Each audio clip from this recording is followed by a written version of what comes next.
അപവാദ വ്യവസായത്തിലൂടെ പുരുഷനായാലും സ്ത്രീയായാലും സമൂഹ മധ്യത്തിൽ അധിക്ഷേപിക്കപ്പെടുകയോ അവമാനിക്കപ്പെടുകയോ ചെയ്താൽ ആ ചെയ്യുന്ന ശക്തികൾക്കെതിരെ ഭാരതീയ ന്യായ സംഹിത പ്രകാരം തന്നെ അവരെ നിയമത്തിന് മുന്നിൽ കൊണ്ടുവരികയും എത്രയും പെട്ടെന്ന് തന്നെ ശിക്ഷിക്കപ്പെടുകയും വേണം.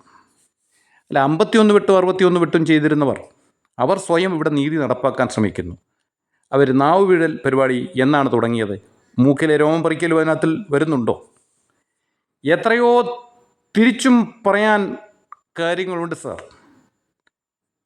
51 വെട്ടപ്പെട്ട് കൊല്ലപ്പെട്ട ടി പി ചന്ദ്രശേഖരൻ്റെ ഭാര്യ KK രമയെ എന്തെല്ലാം തരത്തിലാണ് നിങ്ങളുടെ സഹാക്കൾ അപമാനിച്ചിരിക്കുന്നത്? 1, 2, 3 മണി, പെമ്പളയൂരുമയിലെ സ്ത്രീകളെ ഏതെല്ലാം തരത്തിലാണ് അപമാനിച്ചിരിക്കുന്നത്? ഇതൊക്കെ പൊതുമണ്ഡലത്തിൽ കിടപ്പുണ്ട്. ഒരു പുതിയ ഭാഷ, ഗ്രാമ്യ ഭാഷ പറഞ്ഞു, മറ്റേ പണി. ഇനിയും രമ്യ ഹരിദാസ്, സിന്ധു സൂര്യകുമാർ, ഏതെങ്കിലും ഒരു FIR എങ്കിലും ഉണ്ടോ ഇവരുടെയൊക്കെ പേരിൽ? ഇപ്പോൾ കാണിക്കുന്ന ജാഗ്രത അന്നേ അതിൻ്റെ ഒരു 10% കാണിച്ചിരുന്നെങ്കിൽ ഇതുപോലുള്ള തെമ്മാടിക്കൂട്ടങ്ങൾ ആരായാലും അവരെ ഒരു വട്ടം അല്ല 2 വട്ടം ആലോചിക്കുമായിരുന്നു. ഇതൊന്നും ഉണ്ടാകാതെ ആർക്കാണ്ടോ വേണ്ടി തിളയ്ക്കുന്ന സാമ്പാറുകളായി അധപ്പതിച്ചു കഴിഞ്ഞാൽ ജനങ്ങൾക്ക് എല്ലാത്തിലുള്ള വിശ്വാസം നഷ്ടപ്പെടുക തന്നെയായിരിക്കും ഫലം.